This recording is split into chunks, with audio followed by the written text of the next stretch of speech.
ഇവരാണ് എൻ്റെ വീട്ടിലെ അന്തേവാസികൾ. കണ്ടോ, കിലാടിയാണ്, ലവ് ബേഡ്സ്. ഇവരിങ്ങനെ നിന്ന് ഇവരെയൊക്കെ രാവിലെ ഒന്ന് ദർശിക്കുകയാണെങ്കിൽ എന്തൊരു ആനന്ദദായകമാണ്. സത്യം പറയുക, അതിമനോഹരമാണ് അവരുടെ കാഴ്ചയൊക്കെ, അല്ലേ? വരുന്നിരിക്കുന്നുണ്ടോ? നമ്മളടുത്തോട്ട് രാവിലെ ചെല്ലുമ്പോഴത്തെ നമ്മുടെ അടുത്ത് ഇങ്ങനെ വരും. തുറക്കാൻ പറ്റത്തില്ല, തുറന്നു കഴിഞ്ഞാൽ ഓടിപ്പോയെങ്കിൽ പിന്നെ അവരെനിക്ക് തെട്ടിൻ്റെ പണി തരും. ഇവിടെ രണ്ടുപേരും ഇരിക്കുന്നു, കണ്ടോ? എന്തോ ആലോചിച്ചുകൊണ്ടിരിക്കുക, എന്തോ അവർ ആലോചിച്ചുകൊണ്ട് ഇരിക്കുകയാണ്. എന്നെ കണ്ട മാത്രയിൽ അവർ മൗനം ഭുജിച്ചിരിക്കുകയാണ്, കണ്ടോ? നോക്കുന്നുണ്ടോ? ഓടിപ്പോയി.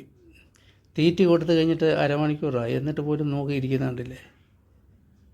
എത്ര മനോഹരമാണ് ഇവരുടെ കാഴ്ചകൾ രാവിലെ കാണാൻ. ഓടിപ്പോയി. വേറൊരു സ്ഥലത്ത് കണ്ടോ, ഇതിൻ്റെ അകത്ത് കയറിയിരിക്കുന്നത്. എത്ര പേരാണ് കയറിയിരിക്കുന്നത് അറിയാം? ആ കുടം കിഴിച്ചിട്ട് അതിൻ്റെ അകത്ത് കയറിയിരിക്കുക. 2-3 പേര് അതിൻ്റെ അകത്ത് കയറിയിരിക്കും. അവർ ഒരുമയോട് കൂടിയാണ് ഇരിക്കുന്നത്, അറിയാം?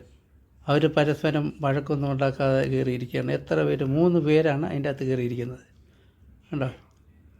നമുക്കില്ല ഇത്തരം സൗഹൃദം. അടിച്ചോടിക്കും, അല്ലേ? ഇവർ ലവ് ബേഡ്സാണ്. ഇവർ കിടന്ന് കളിക്കുകയാണ്. നമ്മളെ കഴിയുമ്പോഴത്തേക്ക് ഇവരിങ്ങനെ നോക്കും. ഇവരുടെ ആക്ടിങ് കണ്ടോണം, നോക്കുമ്പോൾ കണ്ടോ ആക്ഷൻ എന്തൊക്കെയാണ് ചെയ്യുന്നതെന്ന് നമുക്ക് തന്നെ അറിയാൻ പറ്റില്ല. എന്തോ ഇവർക്ക് സംസാരിക്കാൻ ഒത്തിരി ഉണ്ടായിരിക്കും, അതുകൊണ്ടായിരിക്കും നമ്മളെ കൊണ്ടിരിക്കുന്നല്ലേ. കണ്ടോ, കുളത്തിൻ്റെ അകത്ത് കയറിയിരിക്കുന്നുണ്ടോ? കുളത്തിൻ്റെ അകത്ത് ഒരാളിരിക്കുന്ന, അവിടെ അകത്ത് TV കാണുകയെന്ന് തോന്നുന്നു, അല്ലേ? ഇതൊക്കെ ഒരു വളരെ രസമാണ് ഇത് കണ്ടുകൊണ്ടിരിക്കാൻ. ഇവരുടെ അടുത്ത് നിന്നാൽ സമയം പോകത്തേ ഇല്ല, അങ്ങനെ ഒരു കാര്യമുണ്ട്.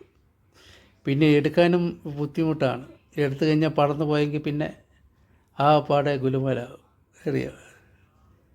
നല്ലതാണ്. ഇടയ്ക്കിടയ്ക്ക് രാവിലെയൊക്കെ തീറ്റയൊക്കെ കൊടുക്കും, രാവിലെയും വൈകിട്ടും കൊടുക്കും, തീറ്റി കൊടുക്കാറുണ്ട്, അറിയാം? അതിമനോഹരമാണ് ഇവരുടെ ആ കളി.